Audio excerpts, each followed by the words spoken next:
Vamos começar? Fazer uma oração e começar? Vamos. Todo mundo tá me ouvindo bem? Perfeito. Sim, Eu estou bem distante de vocês hoje. Estou em Limeira, na casa do Tiago e da Lídia. Isso. Mas graças a Deus por essa tecnologia, né? graças a Deus. Amém. Eu vou orar e antes de iniciar a aula, tá bom? Tá bom.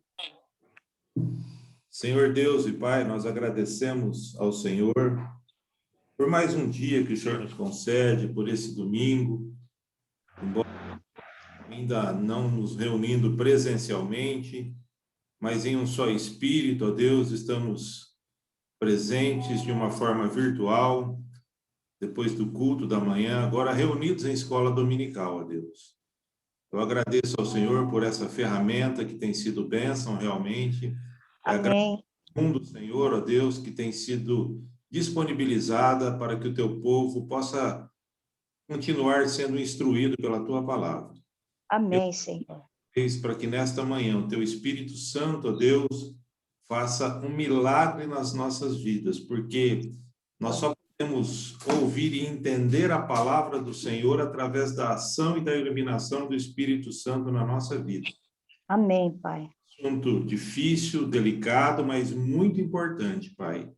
Que o Senhor abençoe a minha vida, que estarei ministrando essa aula, e de todos os meus irmãos e irmãs, ó Deus, estarão ouvindo, participando também. Que o Senhor nos dê graça, discernimento e sabedoria, em nome de Jesus. Amém. Hoje eu vou compartilhar a tela, eu queria ver o rostinho de vocês, aqueles que puderem, se quiserem ligar a tela, seria bom. Se não, tem problema de... Eu sei que tem problema aí de bandagem, né, quando liga o vídeo, mas vamos lá. A nossa aula hoje, a aula de número 7, ela trata do relacionamento sexual. E a Edith Schaefer, no seu livro, é a primeira lição do livro que ela traz vários textos bíblicos. Então, vai ser muito bom, porque se você puder ter uma Bíblia aí do seu lado, talvez você está usando um dispositivo celular para entrar no Zoom, se você tiver uma Bíblia, seria bom. Se não, você acompanha a leitura que a gente vai estar fazendo. O fato é o seguinte, a aula que o Rogério Cruz trouxe domingo retrasado, ela vai servir como ponte para essa aula. Ele falou sobre o casamento. Então, eu vou ganhar um bom tempo em relação a isso. Porque o casamento, como nós vimos na semana passada, ele é uma obra de Deus. E a visão bíblica do casamento, de acordo com a palavra de Deus, a visão bíblica e a visão do mundo, a visão da sociedade de casamento, elas não se comunicam. O mundo hoje não trata o casamento de acordo com... Então, do ponto de vista bíblico, a gente tem que ter em mente uma coisa: casamento é obra de Deus. Gênesis 2:18, eu vou ler. Disse mais o Senhor Deus: não é bom que o homem esteja só. Far-lhe auxiliadora que lhe seja idônea.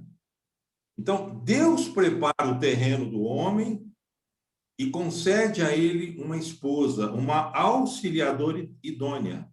E o texto continua no versículo 24 de Gênesis 2, que por isso deixa o homem pai e mãe e se une à sua mulher, tornando os dois uma só carne.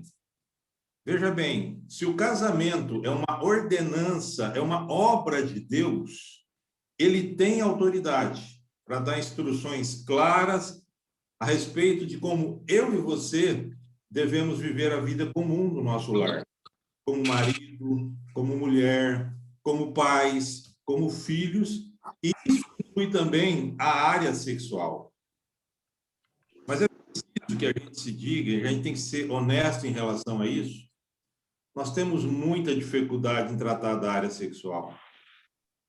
nós, como pais, em relação ao ensino dessa área sexual, de acordo com o padrão bíblico, aos nossos filhos, muitos pais têm dificuldade de tratar desse assunto com os filhos. No meu caso, o meu pai e a minha mãe nunca falou comigo sobre a questão sexual, sobre o casamento. Temos dificuldade de falar sobre isso. Grave também é a dificuldade que nós temos como marido e mulher de tratar esse assunto dentro do casamento um com o outro. Existe um tabu, existe uma barreira, existe vergonha de falar sobre esse assunto. Aí, quando você vai para a palavra de Deus, ela está recheada de instruções a respeito da atividade sexual. São inúmeros textos bíblicos que falam sobre o sexo no casamento, né? E o grave disso tudo é que quando a gente não instrui tanto o filho, como esposa, como marido, a respeito do padrão bíblico do relacionamento sexual no casamento, isso vai ser aprendido na escola, na televisão, na internet. E esse aprendizado, ele vem recheado com os padrões do mundo, sobre família, sexo, sobre relacionamento sexual antes do casamento, sobre adulto. O mundo não ensina o padrão bíblico e correto do casamento. Ao mesmo tempo em que nós nos omitimos a instruir os nossos filhos, a nos instruirmos mutuamente como marido e mulher, a sociedade não tem essa vergonha. As escolas estão ensinando os nossos filhos de maneira errada sobre os padrões de Deus com relação à família e com relação ao sexo e com relação ao casamento. E não é de se admirar que o número hoje de casais que se divorciam... O Alceu está dando aula, bem.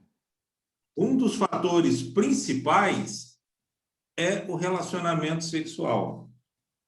Eu já tenho essa experiência, militando em direito aí, na advocacia, também na área de família há um bom tempo. Inclusive, alguns irmãos da igreja, tempos que quando nos procuram,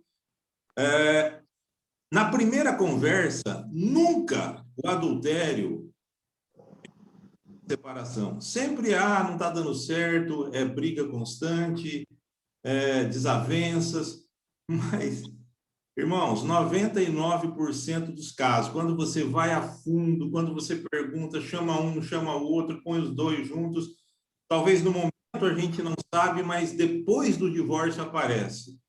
Existe adultério. O relacionamento sexual fora do casamento é a maior causa de divórcio existente no mundo. Isso fica escondido. Camuflado. Aí você vê a pessoa com o outro e fala assim, puxa, mas então foi adultério? Não, eu a conheci depois que eu me divorciei, depois que eu me separei. Mentira. Mentira. Todos os casos que eu pude presenciar, eu constatei essa realidade. Por isso que é importante a gente tratar desse assunto de relacionamento sexual no casamento. Feita essa introdução, eu gostaria de apresentar para vocês 3 verdades sobre relacionamento sexual. Primeira delas, antes do casamento, o sexo é pecado. É fornicação. Fora do casamento, o sexo é pecado. É adultério. E a ausência de sexo no casamento é pecado. E eu gostaria que, se você pudesse anotar, se você tiver como anotar, nós vamos estar olhando para esses 3 parâmetros. E nós vamos determinar 3, que é o objetivo da aula e que a Jennifer comenta no livro dela. Ela foca muito sobre essa questão. Antes do casamento, o mundo vai dizer para você que o sexo não é pecado. Igrejas vai dizer para você que não é pecado você se relacionar sexualmente antes do casamento. E elas fundamentam assim, é bom experimentar. Porque se não for bom, pelo menos você já separa e nem casa, para não ter um divórcio lá na frente. Esse tem sido o conceito, inclusive dentro de vários. Mas a palavra de Deus é clara. Antes do casamento, o sexo é pecado. Eu queria pedir para alguém ler para mim 1 Coríntios, capítulo 6, versículo 18. Abra o seu microfone, 1 Coríntios 6, 18.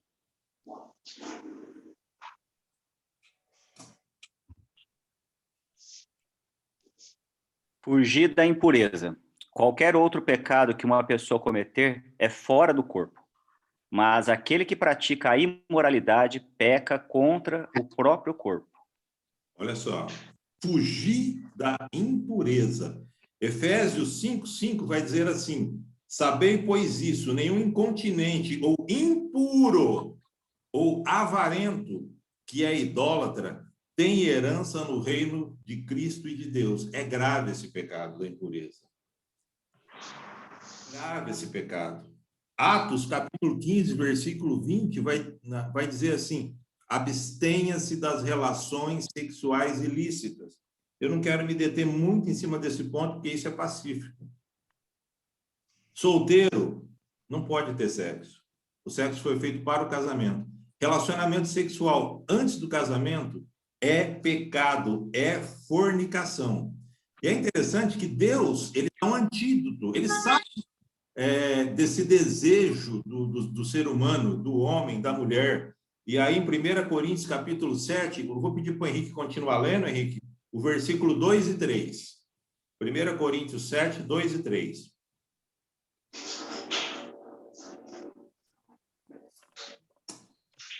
Mas por causa da impureza, cada um tem a sua própria esposa e cada uma o seu próprio marido. O marido conceda à esposa o que lhe é devido, e também, semelhantemente, a esposa ao seu marido. Então, Deus dá uma válvula de escape, fala, ó, por causa dessa impureza, por causa dessa questão latente do desejo da relação sexual, se você não conseguir se dominar com relação a isso, casa. E ele vai dizer em 1 Coríntios, capítulo 7, 9, caso, porém, não se dominem, que se casem, porque é melhor casar do que viver abrasado. Pacífico. Primeira verdade. O sexo antes do casamento é pecado, Deus condena. Segunda verdade. Fora do casamento, o sexo é pecado, é adultério. Hebreus 13, 4. Alguém pode ler, por favor?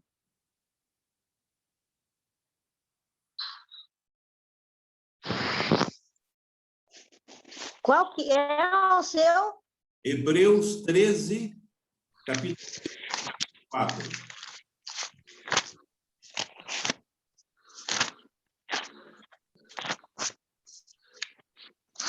13, 4.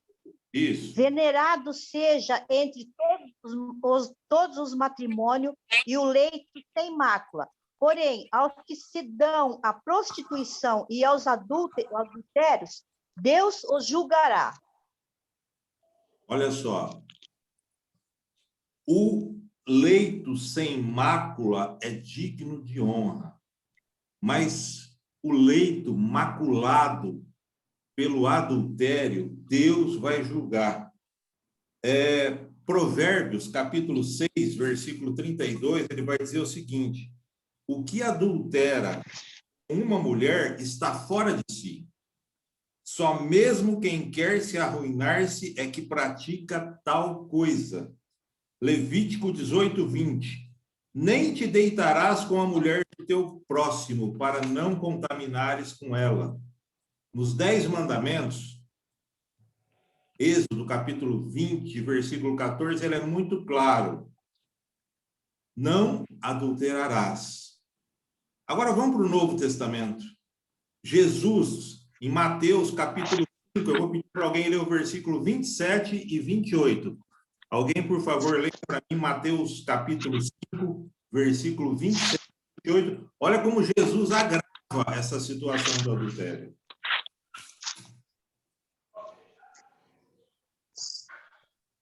5, 27 e 28? Isso. Ouvistes que foi dito aos antigos, não cometerás adultério.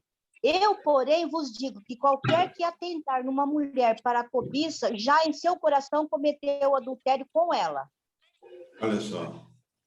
Não é um simples ato de adulterar, de cometer adultério. A intenção impura no coração já é passível de condenação. Antes do casamento, o sexo é pecado, e o sexo fora do casamento é adultério, é pecado. Muito da graça, da misericórdia de Deus, para a gente não ser tragado pelo pecado do adultério, que está muito presente hoje. E agora, a terceira verdade, que eu quero me deter um pouco mais aqui, ela vai ajudar muito a você não encair, eu e você, porque nós todos estamos sujeitos a esse pecado, irmãos. Nós não somos mais crentes do que ninguém. Nós estamos sujeitos a cair no pecado do adultério. E depende muito da condução do nosso casamento, tanto como a esposa pode estar facilitando a vida do outro para cair nesse crime do adultério. E por que a gente facilita isso? A ausência do sexo no casamento é pecado. Antes é pecado, fora é pecado não fazer sexo no casamento.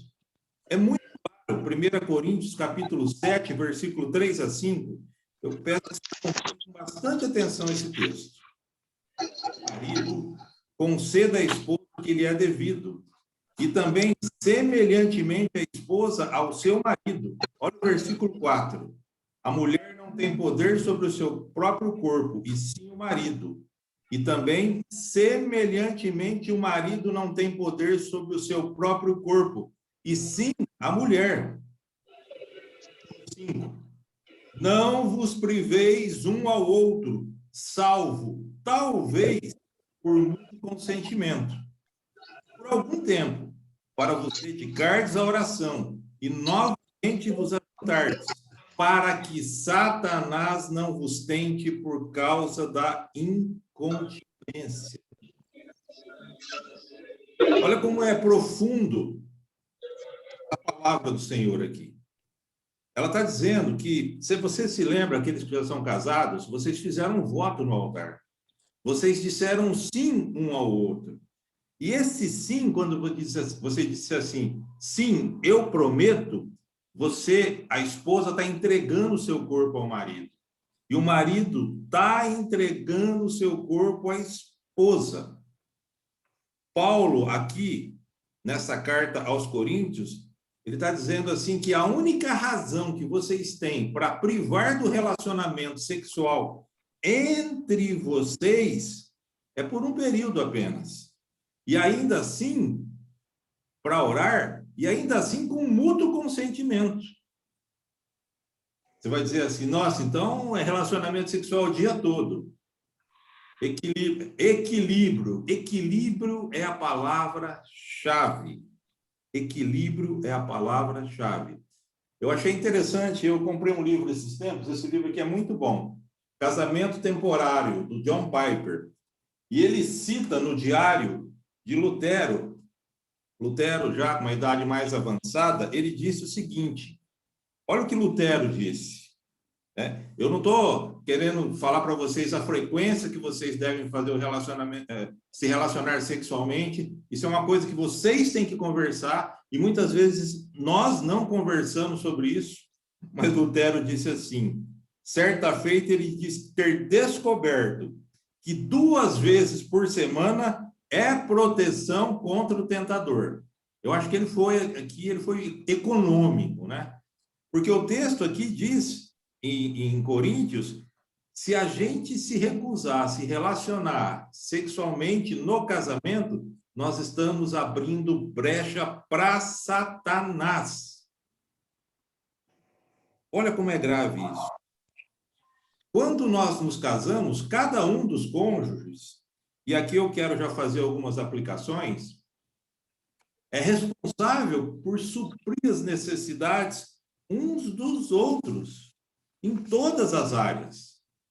inclusive na área sexual. O corpo da mulher pertence ao marido. O corpo do marido pertence à mulher. E o texto é bem claro quando diz que nós vencemos Satanás quando desfrutamos da bênção de um relacionamento sexual saudável no casamento. Vocês que são casados, nós que somos casados, né? Tem alguns, talvez, que Deus ainda vai conduzir ao casamento. Precisamos entender uma coisa. O texto é bem claro. O casamento, o sexo no casamento, o relacionamento sexual saudável no casamento é um meio ordenado por Deus para vencer a tentação do pecado. Eu vou fazer um parênteses aqui. Alguns anos atrás, já faz muito tempo, eu estava no Ministério de Casais, eu e a Flávia fomos à casa de um casal que estava passando com problemas no casamento, né? E estamos lá, se ouve um, se ouve o outro, depois se ouve os dois. A mulher fala assim, eu peguei o meu marido masturbando, vendo filme pornográfico de madrugada. Aí ele diz assim para mim, também eu não tenho sexo com você, é a única forma que eu tenho para me saciar, para me satisfazer. Não sei se divorciaram, naquela época, hoje estão divorciados. Então você vê, uma coisa, eu não estou querendo justificar o comportamento do marido, não é isso, ele está errado. Mas a mulher está errada também. O casamento, nós temos obrigações mútuas, e o tema de hoje é na área sexual. A mulher não pode recusar a se relacionar sexualmente com seu marido. Ela está expondo ele para um adultério, para uma pornografia, por fantasias sexuais. Tem que ter equilíbrio, gente. E eu estou muito preocupado que eu tenho ouvido muitas coisas hoje que mulheres não se interessam nem um pouco na área de relacionamento sexual. Tenho ouvido também que tem homens que só pensam nisso. Precisamos olhar para a palavra de Deus. A palavra de Deus, ela tem temperança em tudo. Por isso que Paulo, antes de falar dessa bênção do relacionamento sexual que foi instruído por Deus, diz que cada um é responsável pela vida do outro. Qual é o melhor sexo? O melhor sexo está lá no versículo 3. Quando o marido concede à esposa os direitos que ela tem. Quando a esposa concede aos maridos os direitos que ele tem. Olha a importância do equilíbrio. Se o prazer de um é fazer o outro feliz, ambos serão felizes, porque eles estão fazendo a vontade de Deus. O que não pode é a gente viver no mundo que nós estamos vivendo e deixarmos de lado essa questão tão séria do relacionamento sexual no casamento. Vocês precisam, eu preciso conversar com a Flávia sobre isso. Ela precisa conversar comigo. Não tá bom assim, eu não estou aguentando. Porque o relacionamento sexual, para o homem, muitas vezes, é aquela hora H, é a hora do clímax. Para a mulher, não. Para a mulher tem todo um prelúdio anterior, tem uma preparação. Por isso que é preciso haver um meio termo. O marido tem que entender a esposa tem que entender o marido. Cada um tem que procurar o bem-estar do outro. A gente não pode continuar vivendo num casamento onde o sexo não está bom, está uma porcaria, e ninguém conversa, ninguém fala nada, ninguém discute, ninguém procura ajuda. Quando nós deixamos a área sexual do nosso casamento degringolar, não tenha dúvida, porta aberta para Satanás. Todos comeram. Oi? Pode falar, alguém quer comentar? Pode seguir, o senhor, só o microfone aberto. Pode seguir. E eu quero aqui mais uma aplicação. Então, só para recapitular, né? Não vai cair, viu, Guerra? Foi Graças a Deus, aqui veio o aviso, a gente vai poder prosseguir. Para a gente recapitular, o sexo antes do casamento é pecado, o sexo fora do casamento é pecado, e o sexo no casamento é bênção. Não ter, negligenciar o sexo no casamento é pecado também. E a gente fez algumas aplicações aqui. As aplicações, a primeira, cada um dos cônjuges se torna responsável por suprir as necessidades do outro. As relações sexuais do casamento são um meio ordenado por Deus para vencer a tentação e o pecado. O melhor sexo é quando um satisfaz os direitos do outro. E eu quero uma quarta aplicação. E essa aqui eu quero que você preste bastante atenção. É algo que você vai ter que avaliar. A sua vida no seu casamento, em todos os aspectos, inclusive na área sexual. O tempo vai passando, o ser humano vai envelhecendo. Alguns, o Henrique está aqui, o Gandolfo está aqui, eles podem nos ajudar com relação a isso. O desejo, o prazer sexual que nós tínhamos no início do nosso casamento era um. Hoje é outro. O meu está melhorando, graças a Deus. Amém. Mas é o seguinte, tem momentos... A mentira é do diabo, hein? Tem momentos na vida que você precisa pedir ajuda. Os médicos, a medicina, é bênção de Deus, gente. Graça comum que Deus concedeu para nos ajudar. Eu estou indo, junto com a Flávia, numa geriatra. Então, reposição hormonal, é natural, não é pecado. Tem gente que acha que isso é pecado. Se o sexo não está bom, procure ajuda, mas procure ajuda de pessoas sérias. E olha um conselho que eu vou te dar. Isso aqui não é nenhum conselho, é uma ordem que eu estou te dando. Nunca vá sozinho. Vá sempre com seu marido. Nunca procure ajuda na área sexual, seja com pastor, seja com presbítero, seja com médico, sozinho. Mas vai, hoje em dia a medicina está muito avançada nessa área. Eu estou fazendo reposição hormonal, gente. Nós precisamos de ajuda e Deus concede essas ferramentas para que nós possamos manter esse nível, o prazer no relacionamento sexual, um satisfazendo o outro. É pecado buscar ajuda nessa área. Agora, tem muitas pessoas que estão sofrendo, que lutam nessa área, sabe? Muitos maridos insatisfeitos, esposas insatisfeitas, e vários casos acaba indo para um divórcio. Acaba descobrindo o príncipe encantado num outro relacionamento e o divórcio acaba acontecendo, né? Presbítero Alceu, Pois não. eu posso fazer uma pergunta? Claro. O doutor Gandolfo está aí, talvez ele pode me ajudar. A reposição de hormônio, é verdade que provoca câncer? A ideia é o seguinte: a reposição de hormônio tem que ser absolutamente prescrita por um médico. Eu também faço reposição de hormônio e minha mulher também faz. Chega uma idade que tanto o hormônio masculino, a testosterona, como o estrogênio, que é o hormônio feminino, eles diminuem, o corpo diminui a sua produção. E isso leva à lentidão mental, leva à fraqueza física, leva à dificuldade de intelecção, de entendimento das coisas. Então, esse é o momento que a sua ginecologista vai passar para a senhora um hormônio feminino. E esse é o momento que o urologista vai passar para nós, homens, a testosterona, que eu também uso em creme. Então, já sabe hoje, isso que a senhora perguntou, é que, por exemplo, no homem, tinha-se a ideia de que a testosterona causava câncer de próstata.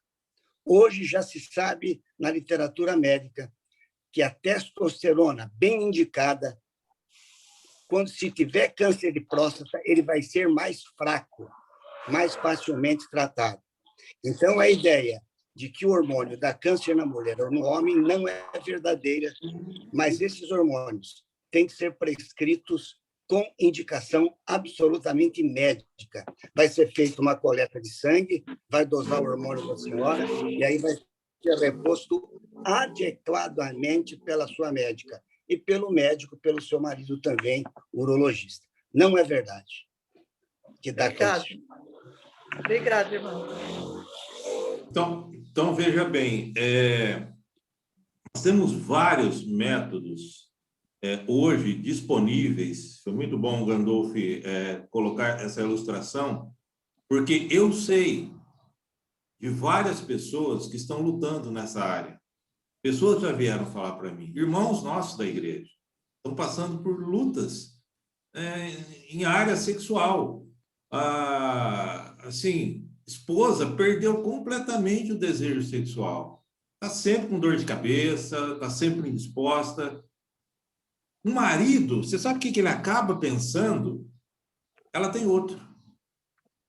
Na cabeça dele, fala, pô, mas por que ela não quer se relacionar comigo? Com certeza ele tem outro. O outro lado é verdadeiro também.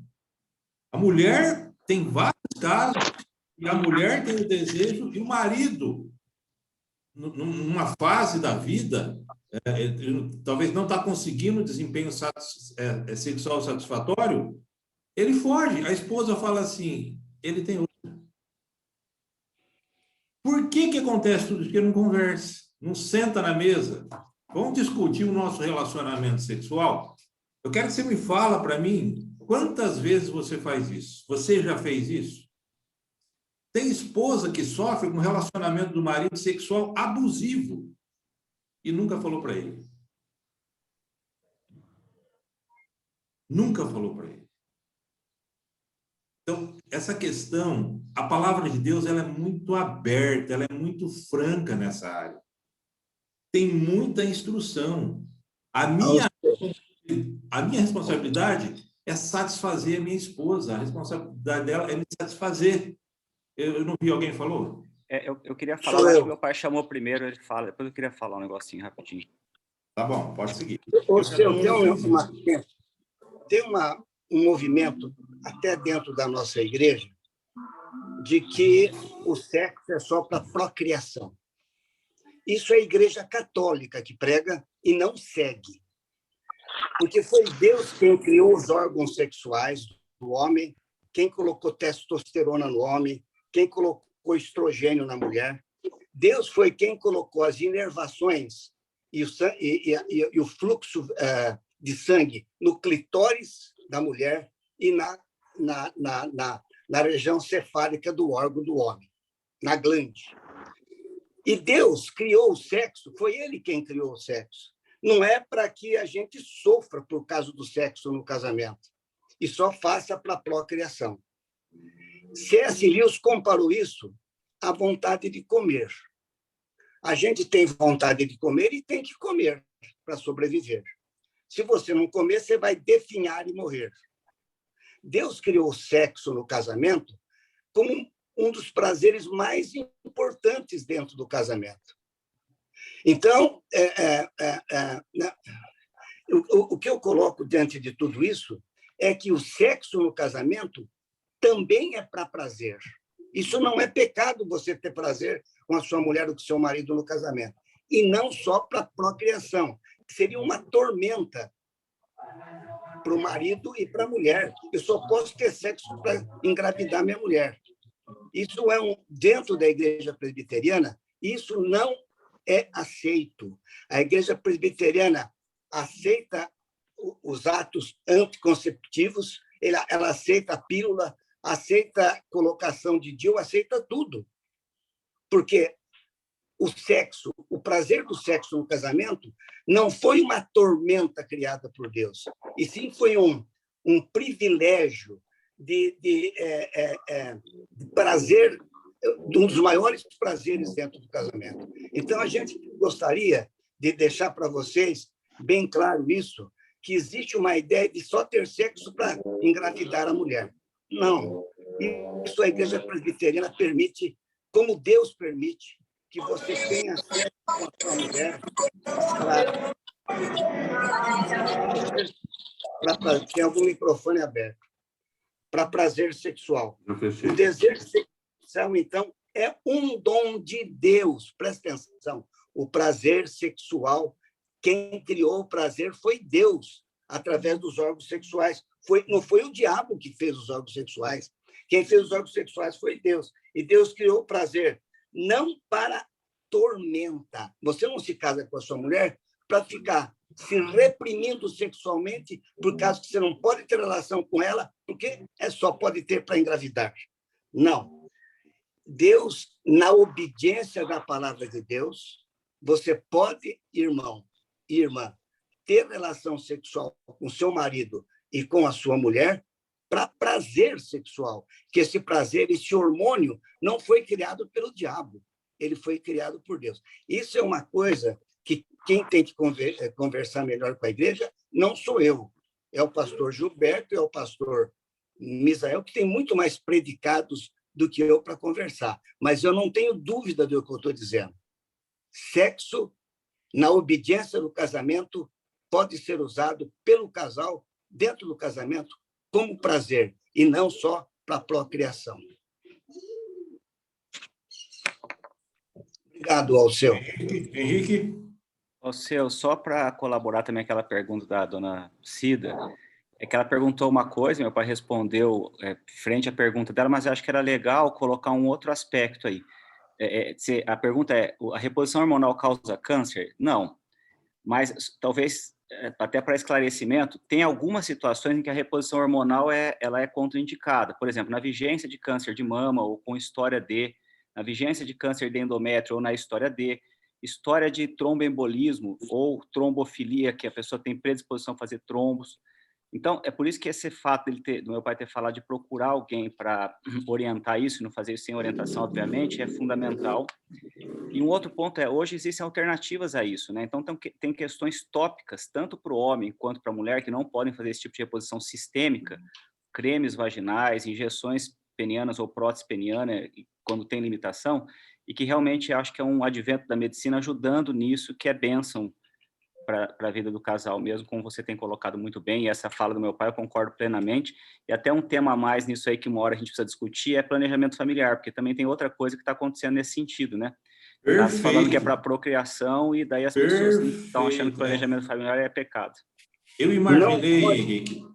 Alceu, não pode confundir aí o seguinte, o Viagra é um remédio para ereção sexual, não é para prazer.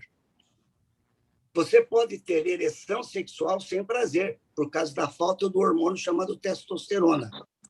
Por isso que a reposição hormonal é importante para o homem e para a mulher, para ele ter também a vontade e o prazer de ter sexo.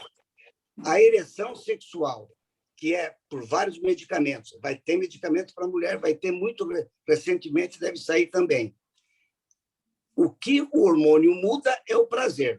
O que o Viagra faz é a ereção, que depois leva ao prazer. Mas é com um bom nível hormonal, o seu prazer com a ereção é muito maior. Isso não é pecado diante do casamento, dentro do casamento. Henrique. Pois não? Pode falar. Não, pode falar. Quem falou, não estou vendo. Fui eu, Alceu. Rogério.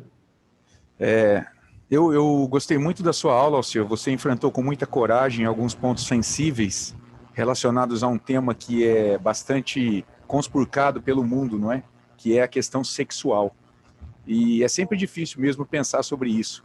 E fui muito edificado também no aspecto físico, né? Pelos doutores aí que explicaram muitas questões. Isso sempre se aplica, a gente sempre ganha ouvindo isso. A gente começa a se cuidar mais também. Eu queria só fazer uma pequena colocação mais no lado espiritual. Gostei muito de você também chamar a atenção do adultério, né? Esse homem, né, que de madrugada ficava lá assistindo esse filme e depois acabou culpando a sua esposa e não dar atenção a ele, por isso, e com relação a isso ter dado causa a esse adultério virtual, vamos dizer assim. Mas, acima de tudo, né, a gente não pode perder de vista essa questão de que Deus, na palavra dele, ele traz algumas metáforas para mostrar o relacionamento dele com o seu povo. E a metáfora das mais fortes que tem é justamente o casamento.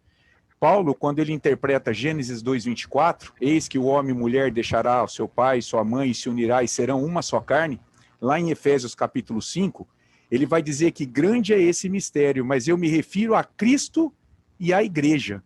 Então, Cristo e a igreja são uma só carne, são um só espírito, né? Ele é o cabeça da igreja, assim como é o marido e a mulher dentro do relacionamento sexual. E por que isso é importante? Por que a gente precisa ter isso em mente? Porque há muitas aplicações. Uma delas, por exemplo, quando um homem adultera, ele adultera com Cristo ao lado dele. Quando uma mulher se recusa a satisfazer o seu marido e vice-versa, ela faz isso com Cristo ao lado dela. Nós sempre estamos unidos com Cristo. Cristo sempre está presente. Quando um homem está se masturbando, achando que está sozinho dentro do banheiro, ele está fazendo aquilo na presença de Cristo, nele, unido a ele.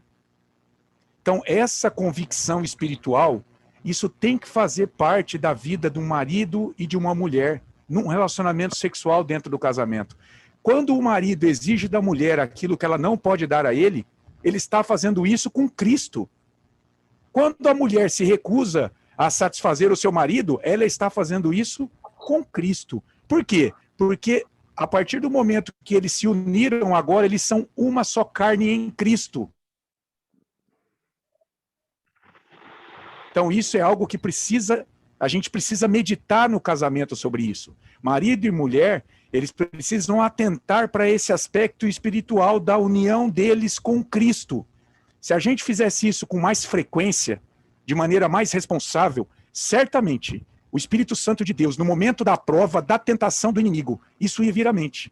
Eu preciso pensar nisso que eu estou fazendo. Por quê? Porque Cristo está aqui, exatamente aqui. Perfeito. E eu acho que seria muito constrangedor cometer adultério na presença de Cristo Jesus. Mesmo porque, né, o casamento foi feito diante de Deus, né? As promessas que fazemos, elas são feitas diante de Deus. E o vínculo da perfeição é Cristo. Pois não, Gandolfo?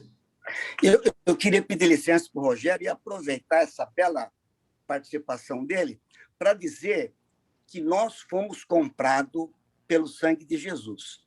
Então, nós somos edifícios de Jesus. Nós somos dele agora. E a palavra de Deus diz que uma vez que o Espírito Santo entrou dentro de nós, ele não sai mais, graças a Deus. A hora que você adultera, homem ou mulher, você está levando dentro de você o Espírito Santo de Deus. A hora que você adultera, seja com quem for, você está colocando Jesus, o Espírito Santo de Deus, nesse relacionamento sexual. Ó, que nível que você leva Jesus nesse instante. Você está tornando uma só carne com a prostituta. Eu não vou dizer só prostituta. Você pode também adulterar com uma mulher que não seja prostituta. A gente usa a prostituta uma forma de reacional apenas. A hora que você adultera homem e mulher, você está submetendo Jesus a ter uma relação juntamente com você, com aquela pessoa. É uma coisa abominável. É grave, né, Gandolfo? É grave. É muito grave. Você já fez isso? Não faça mais, não dê um tiro no ouvido. É só você entender que você é edifício de Jesus, que o Espírito Santo mora dentro de você, e que a hora que você se masturba, ou, aí sim, a hora que você tem uma relação sexual extraconjugal antes do casamento, você está levando a Jesus dentro de você. O Espírito Santo não sai de você para você ter relação. Você leva com você o Espírito Santo de Deus. Então, você adultera junto, leva Jesus a esse sofrimento. Mas eu quero complementar a bela introdução do Rogério. Só queria dar um exemplo e pedir licença a ele para isso. Ótimo. O Henrique falou algo muito sério, que eu estou muito preocupado também. Eu tentei, Henrique, mas você vê que o assunto é denso. Esse assunto de relacionamento sexual, nós já demos na classe de família em 6 aulas. Você tem uma ideia. É que o livro da Edith Schaefer ela é bem resumida, ela é muito prática, né? parece que a mulher é mais prática que o homem nesse sentido, né? Se você pega os autores aqui, você pega o Hernandes, você pega o John Piper, é bem mais extenso, e ela foi no ponto, Mas a gente não descarta falar sobre a questão do planejamento familiar. E até você, o Gandolfo e o Henrique poderiam nos ajudar nisso, porque eu acho que está havendo muita confusão nesse aspecto dentro da igreja. Mas eu queria encerrar aqui com vocês uma conclusão que eu fiz aqui. E tudo isso que nós falamos merece uma reflexão séria. Vocês que são casados, conversem sobre todas as questões do casamento, sobre os seus filhos, sobre as finanças, mas conversem também sobre a questão sexual. Talvez você que está me ouvindo, você está sofrendo há anos com relação a isso. Ore, coloque diante de Deus, converse com seu marido. Marido, converse com a sua esposa. Preparem uma noite de lua de mel. Eu disse aqui que como é que chama? O Lutero, né? Ele disse que 2 vezes por semana era um santo remédio para vencer as tentações de Satanás. Eu acho que seria umas 4 por semana. Para mim, acho ele tinha 80 anos nessa época. Então. Não sei, pode ser uma. Mas você fala assim, hoje é o dia. A mulher se prepara, passa um perfume, uma comida gostosa, uma lingerie bonita que o marido desperta pelo visual. O marido toma banho, passa desodorante, escova o dente, traz uma flor. Gente, uma flor. É que faz tempo que eu não trago. É por causa da pandemia, bem. A floricultura está tudo fechado. Não é necessidade. Mas eu estou brincando, mas são pequenos detalhes que a gente vai deixando, e aí você nunca mais faz. Não tem uma noite romântica. E, acima de tudo, gente, ore constantemente pelo seu casamento, pela sua família. A Bíblia diz que Satanás está em nosso derredor, procurando uma brecha. Não dê brecha para ele entrar, né? Mas, graças a Deus, nós servimos um Deus poderoso, que nos protege, que protege a nossa família. Peço com os irmãos que eu tenho orado muito com relação a isso. Eu estou com o coração muito pesado. Eu acompanho muitos julgamentos do STF, até como advogado. Eu gosto de ouvir, até para algumas me ajuda muito, já me ajudou profissionalmente. Mas assim, está um negócio lastimável. Então, a vida já está muito difícil, né? Então, a gente tem que orar, pedindo a graça, a direção de Deus. As famílias estão sendo atacadas.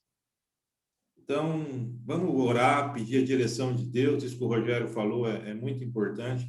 E sabendo que Jesus prometeu estar conosco todos os dias da nossa vida. Todo dia do nosso casamento. Você acorda, Jesus está com você. Você vai deitar, Jesus está com você. Você sai de casa para o trabalho, Jesus está com você. Ore.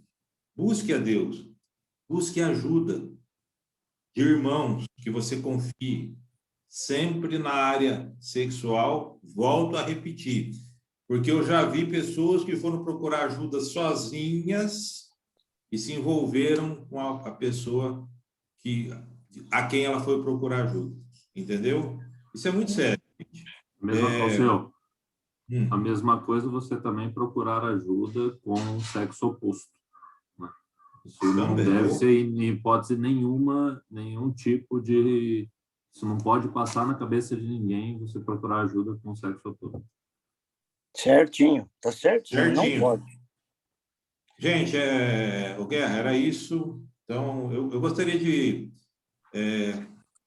pedir para uma oração voluntária, uma irmã que pudesse nos conduzir numa oração de encerramento dessa aula. Se não tiver mais nenhuma pergunta, tem alguém que gostaria de fazer alguma pergunta, alguma colocação? Desculpe, eu nem perguntei.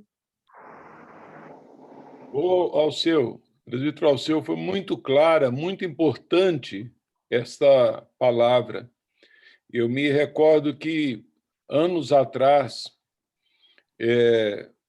eu conversando com o reverendo Antônio Elias, com Na época, ele estava com 89 anos.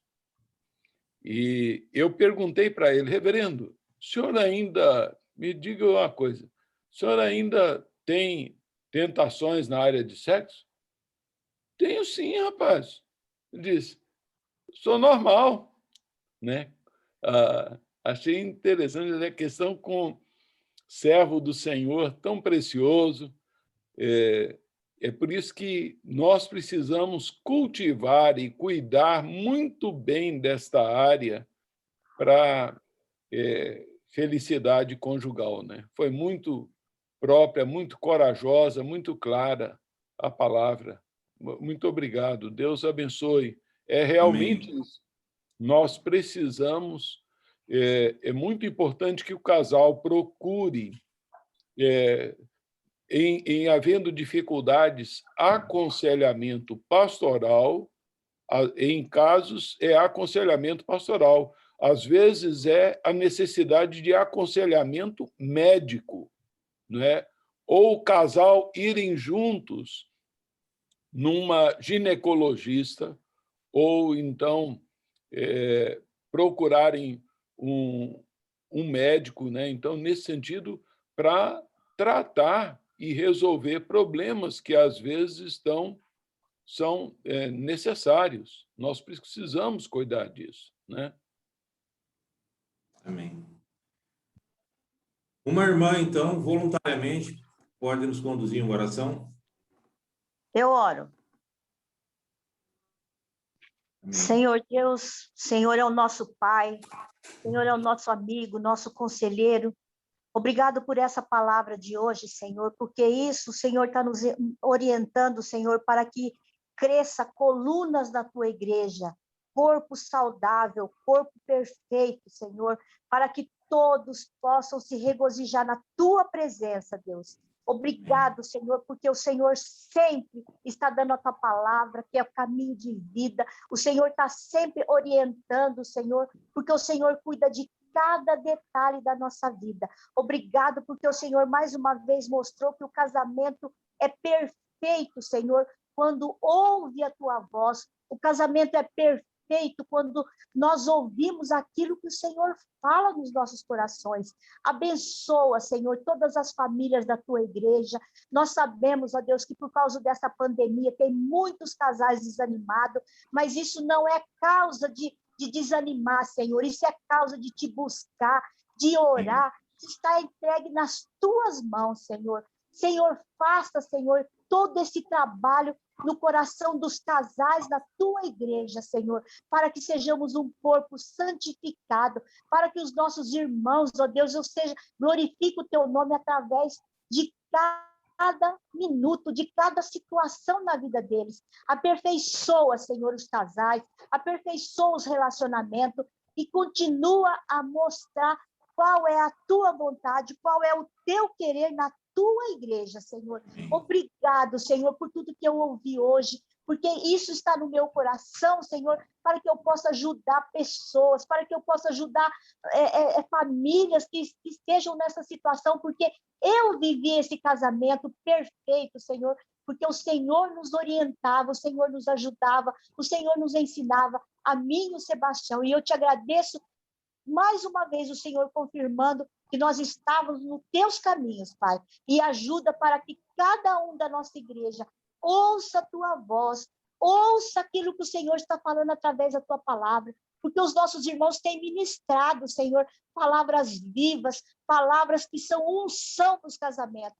Eu te louvo e te agradeço pela vida dos meus irmãos que têm sempre estado pronto e disposto a falar a tua santa e bendita palavra. Muito obrigado, Senhor, por esse momento, muito obrigado por essa hora, muito obrigado pela tua santa e bendita palavra. Eu te agradeço no nome do nosso Senhor Jesus Cristo. Amém, Senhor. Amém. Ô, Bela, louvado seja Deus por essa postura sua, viu? Porque você testemunhou aí aquilo que o apóstolo Paulo fala lá em Tito, que as mulheres mais velhas devem ensinar as mulheres mais jovens a serem boas donas de casa.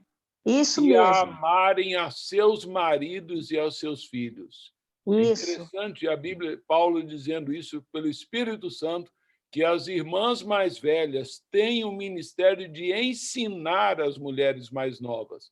E você orou nessa direção, apropriando dessa aula preciosa para a sua vida, para você ensinar outros casais. Isso Amém. então, entregar-se para ser útil, né, a que outras irmãs amem, aprendam a amar o seu marido, a serem boas donas de casa, é o que Paulo diz em Tito. Né? Amém, irmão, amém. É o que eu procuro fazer. Aqueles que puderem abrir a câmera só para a gente tirar um print,